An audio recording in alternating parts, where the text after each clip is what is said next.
Hello, Makale. Welcome to Salem Learning. മക്കളെ നിങ്ങളെല്ലാവരും SLCയിലേക്ക് join ചെയ്തിരിക്കുകയാണ്. SLC ക്ലാസ്സുകളെല്ലാം സ്കൂളുകളിൽ സ്റ്റാർട്ട് ചെയ്തിട്ടുണ്ട്. അതുകൊണ്ട് തന്നെ ഇനി മുതൽ നമ്മുടെ സൈലത്തിന്റെ കൂടെ നിങ്ങളെല്ലാവരും ഉണ്ടായിരിക്കാം. നിങ്ങളുടെ SLC എന്നുള്ളത് നമ്മൾ ഒരുമിച്ചാണ് ഇനി നേരിടാൻ പോകുന്നത്. അതുകൊണ്ട് ആരെങ്കിലും ഈ ചാനൽ സബ്സ്ക്രൈബ് ചെയ്തിട്ടില്ല എന്നുണ്ടെങ്കിൽ ഉടനെ തന്നെ ഒന്ന് സബ്സ്ക്രൈബ് ചെയ്യാം. കൂടാതെ തന്നെ ആ ബെല്ലൈക്കനും കൂടെ ഒന്ന് അടിച്ചു വെച്ചേക്കാം. കാരണം ഇതിൽ വരുന്ന എല്ലാ നോട്ടിഫിക്കേഷൻസും നിങ്ങൾക്ക് വളരെ ഇമ്പോർട്ടന്റ് ആയിട്ടുള്ളതാണ്. വളരെ ഇമ്പോർട്ടന്റ് ആയിട്ടുള്ള കാര്യമാണ്. അതുകൊണ്ട് തന്നെ ഒരാൾ പോലും ഇതിൽ വരുന്ന വീഡിയോസ് മിസ്സാക്കരുത്. നിങ്ങൾക്കുള്ള കോണ്ടന്റുകൾ ആയിക്കോട്ടെ, നിങ്ങൾക്കുള്ള വളരെ ഇമ്പോർട്ടന്റ് ആയിട്ടുള്ള നോട്ടിഫിക്കേഷൻസ് ആയിക്കോട്ടെ, എല്ലാം തന്നെ ഈ ചാനൽ കൃത്യമായിട്ട് ലഭിക്കുന്നതാണ്. സോ മക്കളെ, ഞാൻ നിങ്ങൾക്ക് എല്ലാവർക്കും അറിയാം, എന്നെ നിങ്ങൾക്ക് എല്ലാവർക്കും പരിചയം ഉണ്ടായിരിക്കുമെന്നാണ് ഞാൻ വിശ്വസിക്കുന്നത്. എന്റെ പേര് ഫൈസൽ എന്നാണ്. നിങ്ങൾക്ക് ജിയോഗ്രഫി എടുക്കുന്നത് പ്രധാനമായിട്ടും ഞാൻ തന്നെയായിരിക്കും. സോ നമ്മുടെ ജിയോഗ്രഫിയിലെ ഫസ്റ്റ് ചാപ്റ്റർ, ജിയോഗ്രഫിയിൽ ആകെയുള്ളത് നമുക്ക് എന്ത് ചെയ്യാം, 20 ചാപ്റ്റേഴ്സ് ആണ്. 21 ചാപ്റ്റേഴ്സ് ആണ് നമുക്ക് ടോട്ടൽ ആയിട്ട് സോഷ്യൽ സയൻസിൽ ഉള്ളത്. അതിൽ 10 ചാപ്റ്റേഴ്സ് ജിയോഗ്രഫിയുടെ ഭാഗമാണ്. അതിൽ ആദ്യത്തെ ചാപ്റ്റർ ആയിട്ടുള്ള സീസൺ ആൻഡ് ടൈം എന്ന് പറയുന്നത്, ഋതുഭേദങ്ങളും സമയവും എന്ന് പറയുന്ന ഈ ചാപ്റ്റർ വളരെ ഇമ്പോർട്ടന്റ് ആയിട്ടുള്ള ചാപ്റ്റർ ആണ്. കാരണം SSLC എക്സാമിനേഷന് എസ്എ ക്വസ്റ്റ്യൻ വരെ ചോദിക്കുന്ന ഒരു ചാപ്റ്റർ ആണ് ഈ ചാപ്റ്റർ എന്ന് പറയുന്നത്. അതുകൊണ്ട് തന്നെ വളരെ ഇമ്പോർട്ടന്റ് ആയിട്ട് നമ്മൾ ഡിസ്കസ് ചെയ്യേണ്ട, പഠിക്കേണ്ടതായിട്ടുള്ള ചാപ്റ്റർ ആണ്. ഇതിൽ ഏറ്റവും ഇമ്പോർട്ടന്റ് ആയിട്ടുള്ള കാര്യങ്ങളിലേക്കെല്ലാം നമുക്ക് വരാം. ഇതിൽ ഏറ്റവും ഇമ്പോർട്ടന്റ് ആയിട്ട് നമ്മൾ ഡിസ്കസ് ചെയ്യേണ്ട, പഠിക്കേണ്ടതായിട്ടുള്ള കാര്യങ്ങൾ ഏതൊക്കെയെന്ന് ചോദിച്ചാൽ, ഒന്നാമത്തെ കാര്യം എന്ന് പറയുന്നത് ഇക്വിനോക്സിസ്, സമ്മർ സോൾസ്റ്റൈസ്, വിന്റർ സോൾസ്റ്റൈസ് അഥവാ വിഷുവങ്ങൾ, ഗ്രീഷ്മായനാന്തം, ശൈത്യായനാന്തം എന്ന് പറയുന്ന 3 ടോപ്പിക്കുകൾ ഒന്നാമതായിട്ട് നമ്മൾ ഡിസ്കസ് ചെയ്യണം. രണ്ടാമതായിട്ട് ഉത്തരായനം, ദക്ഷിണായനം. അതിന്റെ മലയാളവും അത് തന്നെയാണ്, ഉത്തരായനം ദക്ഷിണായനം എന്ന് തന്നെയാണ് പറയാ. മൂന്നാമതായിട്ട് ഡിസ്കസ് ചെയ്യേണ്ട കാര്യം എന്ന് പറയുന്നത് ഡിഫറെന്റ് സീസൺസ്. അതിൽ പ്രധാനമായിട്ടും 4 സീസണുകൾ ഉള്ളതിൽ നമുക്ക് എന്താണ്, ആക്ച്വലി നമ്മുടെ മുമ്പിൽ വരുന്നത് 4 സീസണുകളാണ്. ആ 4 സീസണുകളിൽ 2 ഡീറ്റെയിലുകൾ നമ്മൾ എന്ത് ചെയ്യണം, പഠിക്കേണ്ടിയിരിക്കുന്നു. പിന്നെ അതുപോലെ local time, international diet line, അതുപോലെ തന്നെ IST അഥവാ ഇന്ത്യൻ സ്റ്റാൻഡേർഡ് ടൈം. ഇതിന്റെ കൂടെ തന്നെ നമ്മുടെ ടൈം കാൽക്കുലേഷൻ, നമ്മുടെ ടൈം എങ്ങനെ കണ്ടെത്തണം. ഈ പ്രധാനമായിട്ട് 4 പാർട്ടുകളാക്കിയിട്ട് നമുക്ക് ഈ ഒരു ചാപ്റ്റർ എന്ത് ചെയ്യാം, ഡിവൈഡ് ചെയ്യാം. ഈ ചാപ്റ്റർ നിങ്ങളുടെ സ്കൂളുകളിലൊക്കെ നിങ്ങൾക്ക് തുടങ്ങിയിട്ടുണ്ടെങ്കിൽ, പല ആളുകളും പഠിച്ചു തുടങ്ങിയിട്ടുണ്ടെങ്കിൽ അവർക്ക് അറിയാവുന്ന കാര്യമാണ്. ഇതിൽ ഒരുപാട് ഡേറ്റുകൾ ഉള്ളതുപോലെ നിങ്ങൾക്ക് ഫീൽ ചെയ്യാറുണ്ട്. സത്യം പറഞ്ഞാൽ മക്കളെ, ഒരുപാട് ഡേറ്റുകളൊന്നുമില്ല. ഈ ചാപ്റ്ററിൽ നിങ്ങൾക്ക് പഠിക്കാനുള്ളത് 4 ഡേറ്റുകൾ മാത്രമേ ഉള്ളൂ. ഈ 4 ഡേറ്റുകൾ വെച്ചിട്ട് നമ്മുടെ എർത്തിന്റെ മൂവ്മെന്റ് വെച്ചിട്ടാണ് ഈ ഒരു ചാപ്റ്റർ മുഴുവനായിട്ട് പറയാൻ പോകുന്നത്. സോ ഇന്ന് നമുക്ക് ഇതിന്റെ പാർട്ട് 1 എന്ത് ചെയ്യാം, പറയാം. ഈ പാർട്ട് 1 പറയുന്നതിന് തൊട്ട് മുമ്പ് എനിക്ക് നിങ്ങളുടെ മുമ്പിൽ ഇൻട്രൊഡ്യൂസ് ചെയ്യാനുള്ള ഒരു കാര്യമാണ് സൈലത്തിന്റെ അസ്ത്ര ബാച്ച് എന്ന് പറയുന്നത്. സൈലത്തിന്റെ അസ്ത്ര 1.0യിലേക്ക് ഇനി നിങ്ങൾക്ക് ജോയിൻ ചെയ്യാൻ പറ്റില്ല, അത് ഫുൾ ആയിട്ടുണ്ട്. അതിലേക്ക് എല്ലാ മക്കളും ജോയിൻ ചെയ്ത് കഴിഞ്ഞിട്ടുണ്ട്. അതേസമയം ഇനി ഇതിന്റെ സെക്കൻഡ് ബാച്ച് നമ്മൾ സ്റ്റാർട്ട് ചെയ്തിട്ടുണ്ട്.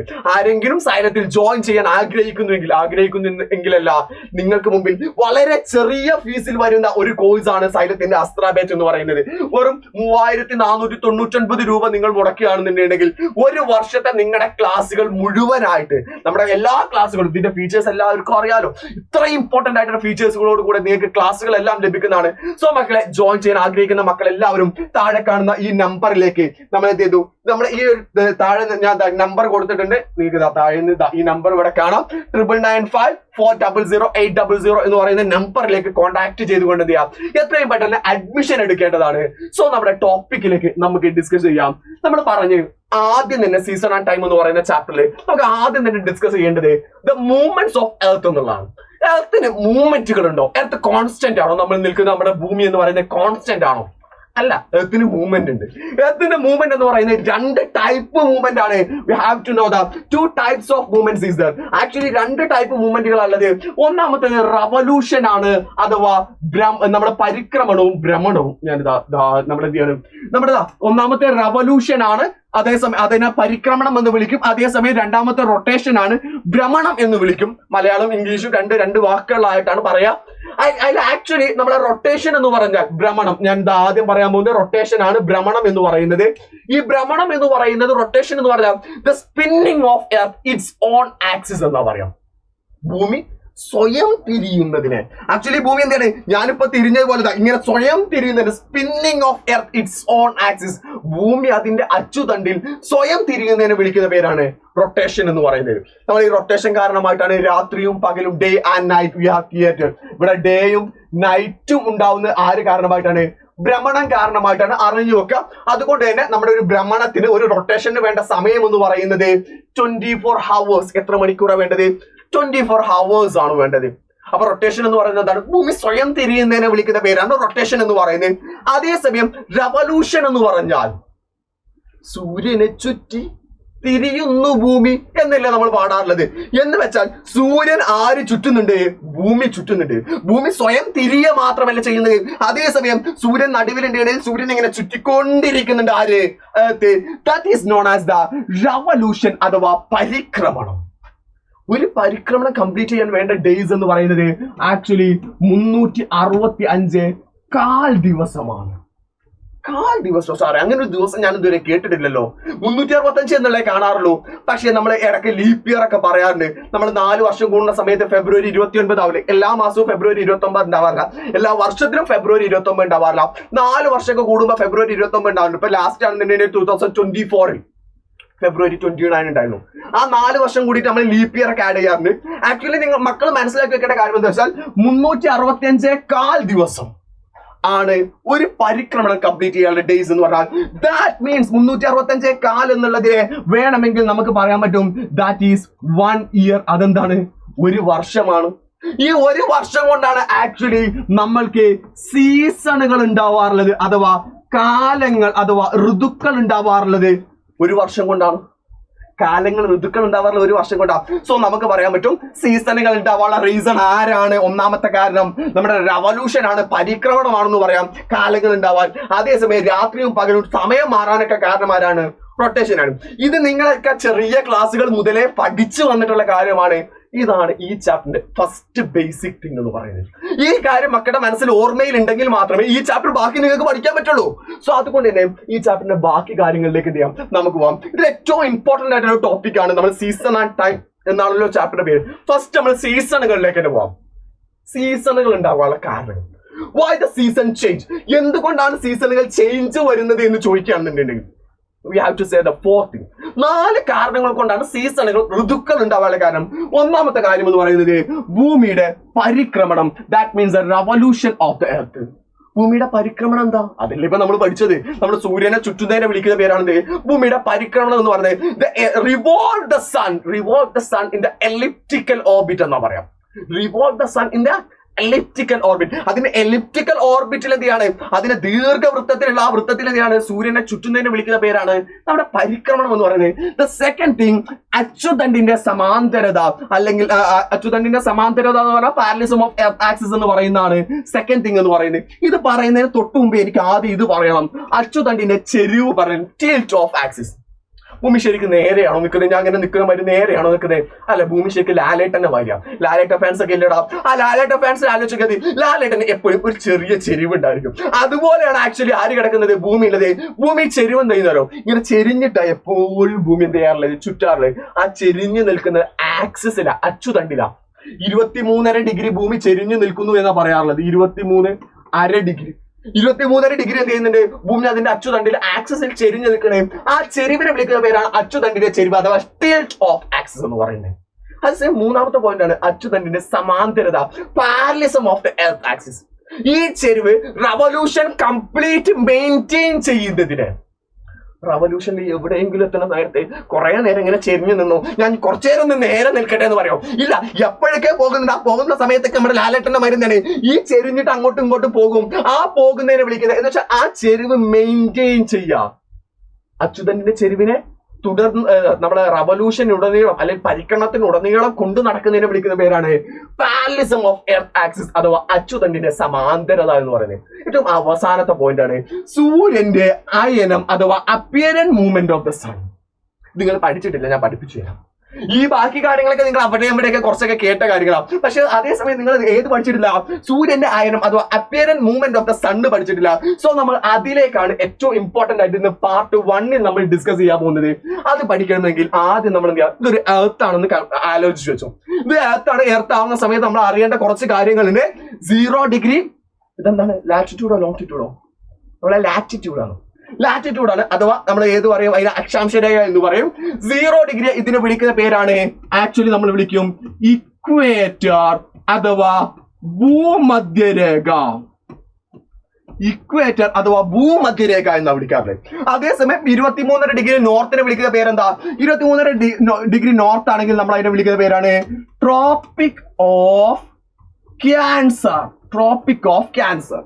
അതേസമയം ഇതിന്റെ മലയാളത്തിൽ വിളിക്കുന്ന പേര് ഉത്തരായന രേഖ കേട്ടോ, ഉത്തരായന രേഖ അറിയല്ലോ, ഉത്തരായന രേഖ എന്ന് വിളിക്കും. അതേസമയം 23 ഡിഗ്രി സൗത്ത് നമ്മൾ വിളിക്കുന്ന പേരാണ് tropic of Capricorn. Tropic of Capricorn ഇത് നമ്മളെ മലയാളത്തിൽ വിളിക്കുന്ന പേരാണ് ദക്ഷിണായന രേഖ. ഈ പേരുകൾ നിർബന്ധമായിട്ടും മക്കളുടെ മനസ്സിൽ ഓർമ്മയിലുണ്ടായിരിക്കും. ഈ പേരുകൾ മക്കളുടെ മനസ്സിൽ എപ്പോഴും ഓർമ്മയിലുണ്ടായിരിക്കും. ഇത് പഠിച്ചാൽ ഇതിന്റെ ഏകദേശ കാര്യങ്ങളൊക്കെ ഈ ചാപ്റ്ററിലെ ഫസ്റ്റ് ഭാഗങ്ങളൊക്കെ നിങ്ങൾക്ക് പഠിക്കാൻ ഏറ്റവും ഈസി ആയിട്ടുള്ള കാര്യമാണ്. 0 ഡിഗ്രി 0 ഡിഗ്രി വിളിക്കുന്ന പേര് ഇക്വേറ്റർ എന്നാണ്, ഭൂമധ്യരേഖ എന്നാണ്. 23 ഡിഗ്രി നോർത്ത് ആണെങ്കിൽ ട്രോപ്പിക് ഓഫ് ക്യാൻസർ ഉത്തരായന രേഖയാണ്. 23 ഡിഗ്രി സൗത്ത് ആണെങ്കിൽ ട്രോപ്പിക് ഓഫ് കാപ്രിക്കോൺ ദക്ഷിണായന രേഖയാണ്. ഓർമ്മയുണ്ടാവല്ലോ. അടുത്തൊരു ഐഡിയയും കൂടി ഞാൻ പറഞ്ഞിട്ട്, ഇക്വേറ്ററിന് മുകളിലുള്ള വശം the southern part of the equator, ഭൂമധ്യരേഖയുടെ വടക്ക് ഭാഗത്തുള്ള സ്ഥലത്ത് നമ്മൾ വിളിക്കുന്ന പേരാണ് ഉത്തരാർദ്ധഗോളം. എന്താ വിളിച്ച്? ഉത്തരാർദ്ധഗോളം, നോർത്തേൺ ഹെമിസ്ഫിയർ. എന്താ വിളിച്ച്? Northern hemisphere. അതേസമയം താഴെയുള്ളതിനെ വിളിക്കുന്ന പേരാണ് ദക്ഷിണാർദ്ധഗോളം, സദേൺ ഹെമിസ്ഫിയർ. താഴെയുള്ള എന്ന് വെച്ചാൽ ഈ പകുതി കഷ്ണല്ലേ അർദ്ധഗോളം എന്ന് പറഞ്ഞാൽ ഒരു ഗോളത്തിന്റെ പകുതി. ഈ പകുതി കഷ്ണത്തെ നമ്മൾ വിളിക്കുന്ന പേര് ദക്ഷിണാർദ്ധഗോളം, ഈ പകുതി കഷ്ണത്തെ നമ്മൾ വിളിക്കുന്ന പേര് ഉത്തരാർദ്ധഗോളം, അഥവാ നോർത്തേൺ ഹെമിസ്ഫിയറും സദേൺ ഹെമിസ്ഫിയറും. നോർത്തേൺ ഹെമിസ്ഫിയറും സദേൺ ഹെമിസ്ഫിയറും. ക്ലിയർ ആണല്ലോ, ക്ലിയർ ആണല്ലോ. അങ്ങനെയാണെങ്കിൽ നമ്മൾ ഈ ചാപ്റ്ററിലെ ഫസ്റ്റ് ഒരു ഇമ്പോർട്ടന്റ് ടോപ്പിക്കിലേക്ക് നമുക്ക് അങ്ങോട്ട് കയറി നോക്കിയാലോ. ഫസ്റ്റ് ഇമ്പോർട്ടന്റ് ആയിട്ട് ടോപ്പിക്ക് നമുക്ക് എപ്പോഴും ഫീൽ ചെയ്യാം, സത്യത്തിൽ മൂവ് ചെയ്യുന്നത് സൂര്യനാണ്. സൂര്യനാണോ? സത്യത്തിൽ ആരാ മൂവ് ചെയ്യുന്നത്? എർത്താണ്, ഭൂമിയാണ് മൂവ് ചെയ്യുന്നത്. പക്ഷെ നമുക്ക് എപ്പോഴും ഫീൽ ചെയ്യാം ആര് മൂവ് ചെയ്യുന്ന പോലെ ആരോ, സൂര്യൻ മൂവ് ചെയ്യുന്ന പോലെ തോന്നാറുള്ളത്. അതെന്തുകൊണ്ടാണ്? ചിലപ്പോൾ ഫോർ എക്സാമ്പിൾ പറയാന്നുണ്ടെങ്കിൽ നിങ്ങളുടെ ബസ്സിലൊക്കെ പോയിട്ടുണ്ട്, ചെറിയ കുട്ടികളായിട്ട് ഇപ്പോൾ ഒരു 2 വയസ്സ് 3 വയസ്സൊക്കെ ആയ മക്കളായിട്ട് നമ്മൾ ബസ്സിലൊക്കെ പോവാണ് അല്ലെങ്കിൽ വാഹനത്തിൽ പോവാണെന്നുണ്ടെങ്കിൽ അവര് പറയുന്ന വാക്കുണ്ട്, ഉപ്പച്ചേ നമ്മളെ മരങ്ങളൊക്കെ ബാക്കൊക്കെ ഓടുന്നതാക്കണെന്ന് പറയും. അപ്പൊ നമ്മൾ പറയും മരങ്ങൾ ബാക്കിലേക്ക് ഓടില്ല, പകരം നമ്മൾ മുന്നോട്ട് പോവുകയാണ്. കാരണം നമുക്ക് ആ ബോധമുണ്ട്. ചിലപ്പോഴേക്ക് നമുക്ക് ബസ് എന്നൊക്കെ തോന്നുന്ന കാര്യമാണ്, നമ്മുടെ അപ്പുറത്തെ ബസ് എടുത്താലും നമുക്ക് തോന്നുന്നത് നമ്മളെ ബസ് എടുത്ത മാതിരിയാണ് തോന്നാറില്ലേ. എന്ന് വെച്ചാൽ നമ്മൾ അവിടെ കോൺസ്റ്റന്റ് ആയിട്ട് നിൽക്കുന്നത് കൊണ്ടാണ്. അതുപോലെ ഭൂമിയിൽ നമ്മൾ നിൽക്കാത്തതുകൊണ്ട് നമുക്ക് ഫീൽ ചെയ്യില്ല എങ്ങനെയാ, ആര് മൂവ് ചെയ്യുന്ന പോലെയാ, സൂര്യൻ മൂവ് ചെയ്യുന്ന പോലെ നമുക്ക് ഫീൽ ചെയ്യുന്നത്. അതാണോ ശരി? അല്ല. ആരാ മൂവ് ചെയ്യുന്നത്? എർത്താണ് മൂവ് ചെയ്യുന്നത്, ഭൂമിയാണ് മൂവ് ചെയ്യുന്നത്. അത് മക്കളുടെ മനസ്സിന്റെ ഉള്ളിൽ ഓർമ്മയിൽ വേണം.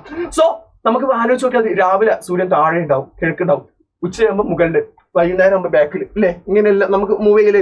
സോ അങ്ങനെ നമ്മൾ പറഞ്ഞു നോക്കുകയാണെന്നുണ്ടെങ്കിൽ നമുക്ക് 3 സ്ഥലങ്ങളിൽ സൂര്യൻ എത്തുന്ന മാതിരി തോന്നും. കാരണം നമ്മുടെ ടിൽറ്റ് ഓഫ് ആക്സിസ്, അച്ചുതണ്ടിന്റെ ചെരിവ് ഉണ്ടായതുകൊണ്ട് തന്നെ when sun is vertically over the tropic of Capricorn, സൂര്യൻ എവിടെ എത്തുന്നു? ട്രോപ്പിക് ഓഫ് കാപ്രിക്കോണിന്റെ മുകളിലെത്താൻ കഴിക്കാം. ട്രോപ്പിക് ഓഫ് കാപ്രിക്കോണിന്റെ മുകളിൽ അഥവാ ദക്ഷിണായന രേഖയുടെ മുകളിലെത്തുന്ന ദിവസം. ഈ സമയത്ത് നിങ്ങൾ ഏറ്റവും കൂടുതൽ ശ്രദ്ധിക്കേണ്ടത് നമ്മൾ ഇന്ന് പറയാൻ പോകുന്ന ആരെ കുറിച്ച് മാത്രമോ, ഉത്തരാർദ്ധഗോളത്തെ കുറിച്ച് മാത്രം. കാരണം നമ്മൾ നിൽക്കുന്നത് ഉത്തരാർദ്ധഗോളത്തിലാണ്. ഇന്ത്യയുടെ സ്ഥലം എന്ന് പറഞ്ഞാൽ ഏകദേശം ഇവിടെ എങ്ങനെയാ, ഇവിടെ എങ്ങനെയാണ് നിൽക്കുന്നത്. അതുകൊണ്ട് തന്നെ നമ്മൾ എപ്പോഴും പറയാം ഉത്തരാർദ്ധഗോളത്തിന്റെ കാര്യം. പിന്നെ ഏറ്റവും കൂടുതൽ രാജ്യങ്ങളൊക്കെ നിൽക്കുന്ന സ്ഥലവും ഏതന്നെയാണ്? ഉത്തരാർദ്ധഗോളമാണ്. So when the sun is vertically over the tropic of Capricorn, സൂര്യൻ ദക്ഷിണായന രേഖയുടെ നേരെ മുകളിലെത്തുന്ന സമയം, ഈ സമയത്ത് നിങ്ങളൊന്ന് ആലോചിച്ച് നോക്കിയാൽ സോളാർ എനർജി, സൂര്യപ്രകാശം നോർത്തേൺ ഹെമിസ്ഫിയറിലേക്ക് എത്തുന്നതിന്റെ അളവ് കുറവാവൂലേ? അല്ലെ? കാരണം കുറേ ദൂരം യാത്ര ചെയ്ത് കണ്ട് വേണം വരാൻ. അതുകൊണ്ട് തന്നെ this day is feels in the northern hemisphere is winter solstice. ഈ ദിവസമാണ് നോർത്തേൺ ഹെമിസ്ഫിയറിൽ എന്തായിട്ടാ ഫീൽ ചെയ്യാറിയോ? അതിന് പേരാണ് വിന്റർ സോൾസ്റ്റൈസ്. വിന്റർ സോൾസ്റ്റൈസ് അഥവാ അതിന് നമ്മൾ ഇംഗ്ലീഷിൽ വിന്റർ സോൾസ്റ്റൈസ് എന്നാ പറയാ. മലയാളത്തിൽ പറയുന്ന പേരാണ് ശൈത്യ അയനാന്തം. ശൈത്യ അയനാന്തം. ഈ ശൈത്യ അയനാന്തം എന്ന് പറയുന്ന ദിവസം സൂര്യൻ എവിടെയുള്ളത്? ട്രോപ്പിക് ഓഫ് കാപ്രിക്കോണിലുള്ളത്, അഥവാ ദക്ഷിണായന രേഖയുടെ മുകളിൽ വരുന്ന ദിവസമാണ്. ഒന്നാമത്തെ പോയിന്റ് പഠിച്ചാൽ ഒന്നാമത്തെ പോയിന്റ്. രണ്ടാമത് വരയ്ക്കേണ്ട പോയിന്റ് എന്ന് പറഞ്ഞാൽ ഇത് ഏത് ദിവസമായിരിക്കുമെന്നുള്ള. ഇതിന്റെ ദിവസം ഏതാ നോക്കാന്നുണ്ട്. ആ ദിവസമാണ് ശൈത്യമാണ്, തണുപ്പാണല്ലോ. അതുകൊണ്ട് തന്നെ നമുക്ക് കൊടുക്കാം ഡിസംബർ 22. ഒന്നാമത്തെ ഡേറ്റ് ഞാൻ പറഞ്ഞിട്ടുണ്ട്, നിങ്ങൾക്ക് ആകെ 4 ഡേറ്റ് ഞാൻ പഠിപ്പിക്കുള്ളൂ എന്നുണ്ട്. ഡിസംബർ 22 തീയതിയാണ് ഈ ദിവസം ഉണ്ടായിരിക്കുക. ഏതാ ദിവസം? ഡിസംബർ 22, ഡിസംബർ 22 എന്ന് പറയുന്ന ഡേറ്റാ. അടുത്ത പോയിന്റ് ഈ ദിവസം ഡേ ആൻഡ് നൈറ്റ്, രാത്രിയും പകലും എന്താ അവസ്ഥ? എല്ലാ ദിവസവും രാത്രിയും പകലും ഒരുപോലെയാണ്. 12 മണിക്കൂർ രാത്രി, 12 മണിക്കൂർ പകലാണോ? അല്ല, അത് നമുക്ക് ചിലപ്പോഴൊക്കെ ഓർക്കാറുണ്ട്, നമ്മളൊക്കെ ആലോചിക്കാറുണ്ട്. ഇപ്പൊ നോമ്പിനൊക്കെയാണ് നമ്മൾ പ്രധാനമായിട്ട് ആലോചിക്കാറുള്ളത്. ഈ ദിവസം സൂര്യപ്രകാശം കുറച്ചല്ലേ അവിടെ എത്തുന്നുള്ളൂ. അതുകൊണ്ട് തന്നെ ഡേ കുറവായിരിക്കും, നൈറ്റ് കൂടുതലായിരിക്കും. അഥവാ പകല് കുറവായിരിക്കും, രാത്രി കൂടുതലായിരിക്കും. പകല് കുറവായിരിക്കും, രാത്രി കൂടുതലായിരിക്കും. Day is the shortest, night is the lengthiest. Night എന്താണ്? ലെങ്തിയസ്റ്റ് ആണ്. ഇങ്ങനെയുള്ള ദിവസത്തെ വിളിക്കുന്ന പേരാണ് വിന്റർ സോൾസ്റ്റിസ്. എന്താ വിളിക്കാം? Winter solstice. പഠിച്ചല്ലോ. ഒന്നാമത്തെ കാര്യം നമ്മൾ പഠിച്ചു. അത് കഴിഞ്ഞാൽ ഇത് നേരെ ഞാൻ മായ്ച്ചു കളയുന്നു. ഇതൊക്കെ ഞാൻ നേരെ മായ്ക്കുന്നു കേട്ടോ. ഈ ഭാഗമൊക്കെ ഞാൻ നേരെ മായ്ക്കുന്നു. നേരെ മായ്ച്ചിട്ട് വിന്റർ സോൾസ്റ്റിസ് അഥവാ ശൈത്യായനം നമ്മൾ പഠിച്ചു കഴിഞ്ഞാണ്. അത് കഴിഞ്ഞുകൊണ്ട് തന്നെ ഈ സൂര്യനെയും ഞാൻ ഇവിടുന്ന് വായിച്ചു കേട്ടോ. ഈ ഡേറ്റ് മക്കളുടെ മനസ്സിന്റെ ഉള്ളിൽ ഓർമ്മയെ വേണം. ഇനി നേരെ sun is vertically over the tropic of cancer. ഈ സൂര്യൻ നേരെ മുകളിലേക്ക് പോയിട്ട് ട്രോപ്പിക് ഓഫ് ക്യാൻസറിൽ എത്തിയിരിക്കാം. അതോ ഉത്തരാരേഖയുടെ മുകളിലെത്തുന്ന ദിവസം. ഈ ദിവസത്തിന്റെ ഡേറ്റ് ഞാൻ ആദ്യമേ പറഞ്ഞുതരാം. ഇനി ഡേറ്റ് കിട്ടിയില്ല എന്ന് പറയരുത്. ആ ഡേറ്റ് ആണ് ജൂൺ 21. ജൂൺ 21 എന്ന് പറഞ്ഞ ഡേറ്റാണ്. ജൂൺ 21. ഈ ദിവസം നിങ്ങൾ നോക്കിക്കോ, ട്രോപ്പിക് ഓഫ് ക്യാൻസർ അഥവാ നമ്മുടെ ഉത്തരാരേഖയുടെ നേരെ മുകളിലാണല്ലോ, നോർത്തേൺ ഹെമിസ്ഫിയറിലാണല്ലോ ഉള്ളത്. അതുകൊണ്ട് തന്നെ ഇവിടെ ചൂട് ഭയങ്കര കൂടുതലായിരിക്കൂലേ? അതുകൊണ്ട് തന്നെ ഈ ദിവസത്തെ വിളിക്കുന്ന പേരാണ് സമ്മർ സോൾസ്റ്റൈസ് അഥവാ ഗ്രീഷ്മായനാന്തം എന്നാണ് എന്താണ് ഈ ദിവസത്തെ നമ്മൾ വിളിക്കുന്ന പേര്. ഗ്രീഷ്മായനാന്തം അഥവാ സമ്മർ സോൾസ്റ്റൈസ് എന്ന് വിളിക്കാം. ആ ദിവസം ഏതാ? ജൂൺ 21. അടുത്ത പോയിന്റ് ഏതാ പഠിക്കാനുള്ളത്? ഇത് എവിടെ? സൂര്യന്റെ സ്ഥലം എവിടെയാ? സൂര്യന്റെ എവിടെയാ? Tropic of cancer. Sun is vertically over the tropic of cancer. സൂര്യൻ ഉത്തരായനരേഖയുടെ നേരെ മുകളിലാണ്. സൂര്യൻ എവിടെയുള്ളത്? ഉത്തരായനരേഖയുടെ നേരെ മുകളിലുള്ളത്. അടുത്തൊരു പോയിന്റ് എന്താ? രാത്രിയോ പകലോ എങ്ങനെയാന്നുള്ളതാണ്. രാത്രിയുടെയും പകലിന്റെ അവസ്ഥ എന്തായിരിക്കും? കമന്റ് ബോക്സിൽ ഒന്ന് കമന്റ് ചെയ്ത് നോക്കണം മക്കളെ. അതെ, നിങ്ങൾ പറയുന്ന കാര്യം correct. Day is the lengthiest and night is the shortest. പകല് കൂടുതലാണ്, കാരണം കുറെ സൂര്യപ്രകാശം അവിടെ എത്തുന്നുണ്ട്. രാത്രി കുറവാ. അതുകൊണ്ട് തന്നെ ഗ്രീഷ്മായനാന്തം ചൂട് കാലത്ത് വല്ലാതെ നീണ്ട രാത്രി നിങ്ങൾ കിടന്നുറങ്ങിയിട്ട് ബുദ്ധിമുട്ടേണ്ട ആവശ്യമില്ല കേട്ടോ. അപ്പൊ ഇത് രണ്ടും നമ്മൾ പഠിച്ചു. സമ്മർ സോൾസ്റ്റൈസും വിന്റർ സോൾസ്റ്റൈസും പഠിച്ചു. ഇനി നമ്മൾ പഠിക്കാനുള്ളത് ഇതിനിടയിൽ നമ്മളിപ്പോ ഇവിടെ നിന്നായിരുന്നല്ലോ സൂര്യൻ അങ്ങോട്ട് പോയത്. ആ സൂര്യൻ നേരെ തിരിച്ച് ഇങ്ങോട്ടും വരില്ല ഒരു വർഷത്തിന്റെ ഉള്ളില്. അപ്പൊ എന്ന് വെച്ചാൽ ഈ 2 പ്രാവശ്യം സൂര്യൻ ഇക്വേറ്ററിന്റെ മുകളിൽ എത്തും. ഞാനിതൊക്കെ മായ്ച്ചിട്ട് ഞാനിത് അടുത്ത സൂര്യൻ നമ്മൾ ഇവിടെ വരക്കുന്നു. സൂര്യൻ when sun is vertically over the equator, സൂര്യൻ ഇക്വേറ്ററിന്റെ നേരെ മുകളിൽ വരുന്ന ദിവസം. ഈ ദിവസം ഇത് ആക്ച്വലി വർഷത്തിൽ 2 ദിവസമുണ്ട്. ഏതൊക്കെ ദിവസം എന്നല്ലേ? ഒന്നാമത്തെ ഡേറ്റ് ആണ് മാർച്ച് 21, കാരണം അങ്ങോട്ട് പോകുമ്പോഴും തിരിച്ച് ഇങ്ങോട്ട് വരുമ്പോഴും വേണം. അതുപോലെ തന്നെ രണ്ടാമത്തെ ഡേറ്റ് ആണ് സെപ്റ്റംബർ 23. ഈ 2 ഡേറ്റുകളാ, മാർച്ച് 21 സെപ്റ്റംബർ 23 എന്ന് പറഞ്ഞ ഡേറ്റുകളുടെ when sun is vertically over the equator, സൂര്യൻ ഭൂമധ്യരേഖയുടെ നേരെ മുകളിലാണ്. ഈ ദിവസത്തിന്റെ പ്രത്യേകത എന്താ അറിയോ? ഈ ദിവസം രാത്രിയും പകലും എങ്ങനെയെന്ന് പറഞ്ഞാൽ തന്നെ നിങ്ങൾ കറക്റ്റാ. രാത്രിയും പകലും തുല്യമായിരിക്കും. കാരണം എന്താ? സൂര്യപ്രകാശം രണ്ടോടത്തും ഈക്വൽ ആയിട്ടാണ് വരുന്നത്. അതുകൊണ്ട് 12 മണിക്കൂർ രാത്രി, 12 മണിക്കൂർ പകല്. രാത്രിയും പകലും തുല്യമായിട്ടുള്ള ദിവസമായിരിക്കും. അതുകൊണ്ട് തന്നെ ഇതിനെ നമ്മൾ വിളിക്കുന്ന പേരാണ് സമരാത്ര ദിനം, അല്ലെങ്കിൽ ഇത് നമ്മൾ ഇംഗ്ലീഷിൽ വിളിക്കുന്ന പേരാണ് ഇക്വിനോക്സിസ്. അല്ലെങ്കിൽ മലയാളത്തിൽ ഒരു പേരും കൂടെ നമുക്ക് കൊടുക്കാം, വിഷുവങ്ങൾ. ഈ പേരുകളിലൊക്കെ അറിയപ്പെടുന്ന ഈ സാധനം. അപ്പൊ വിഷുവങ്ങൾ എന്താണ്, സമരാത്ര ദിനങ്ങൾ എന്താണ്, ഇക്വിനോക്സിസ് എന്താണ് ചോദിച്ചാൽ ആ ദിവസത്തെ നമ്മൾ എഴുതുക sun is vertically over the equator. സൂര്യൻ എവിടെയാണുള്ളത്? ഭൂമധ്യരേഖയുടെ നേരെ മുകളിലാണ്. കൂടാതെ തന്നെ ഈ ദിവസം രാത്രിയും പകലും തുല്യമായിരിക്കും. അത് മാത്രം എഴുതിയാൽ മതിയോ? ഇല്ല, ഡേറ്റ് എഴുതണം. ഡേറ്റ് എന്താണ്? September 23 March 21. കിട്ടിയല്ലോ. അങ്ങനെയാണെങ്കിൽ ഞാനിതാ ഇതിനൊക്കെ മായ്ക്കുന്നു. എന്നിട്ട് ഞാൻ ഇനി ഡേറ്റുകൾ മാത്രം എഴുതി നോക്കുന്നു. ആ പറഞ്ഞ നമ്മൾ എഴുതിയ ഡേറ്റുകൾ മാത്രം എഴുതുന്നു. ഡേറ്റുകൾ, ഒന്നാമത്തെ ഡേറ്റ് നോക്കുക, ഇവിടെ നോക്കുക, ഡിസംബർ 22 അല്ലേ? അതേസമയം ഇവിടെയായിരുന്നു ജൂൺ 21. അതേസമയം ഇവിടെയുള്ള 2 ഡേറ്റ് ആണ് മാർച്ച് 21, സെപ്റ്റംബർ 23 ആണല്ലോ. ഇതിനിടയിലാ മക്കളെ ഇനിയാണ് കളി വരാൻ പോകുന്നത്. ഞാൻ നിങ്ങളോട് പറഞ്ഞു ആകെ 4 ഡേറ്റ് ഞാൻ നിങ്ങളെ ഈ പാടത്ത് പഠിപ്പിക്കുള്ളൂ എന്നുള്ളത്. ആ ഡേറ്റുകളാണ് നിങ്ങൾ നോക്കിക്കോ. ജൂണിൽ തുടങ്ങിയത്, ജൂൺ, ജൂലൈ, ഓഗസ്റ്റ്, സെപ്റ്റംബർ, 3 മാസം കഴിയുമ്പോ ഇവിടേക്ക് എത്തും സൂര്യൻ. സെപ്റ്റംബർ, ഒക്ടോബർ, നവംബർ, ഡിസംബർ 3 മാസം കഴിഞ്ഞാൽ ഇവിടേക്ക് എത്തും. ഡിസംബർ, ജനുവരി, ഫെബ്രുവരി, മാർച്ച് ഇവിടേക്ക് എത്തുന്നു. ഏപ്രിൽ, മെയ്, ജൂൺ ഇവിടേക്ക് എത്തുന്നു. ഇതിനിടയിലാണ് 4 സീസണുകളുണ്ട്. സോ നമ്മുടെ സീസണുകളുടെ ഭാഗം എന്ന് വെച്ചാൽ 4 സീസണുകൾ ഏതൊക്കെയാണ്, ഇതിനിടയിൽ വരുന്ന സീസണുകൾ തുടങ്ങിയിട്ടുള്ള കാര്യങ്ങളെല്ലാം നമുക്ക് അടുത്ത ദിവസം ഡിസ്കസ് ചെയ്യാവുന്നതാണ്.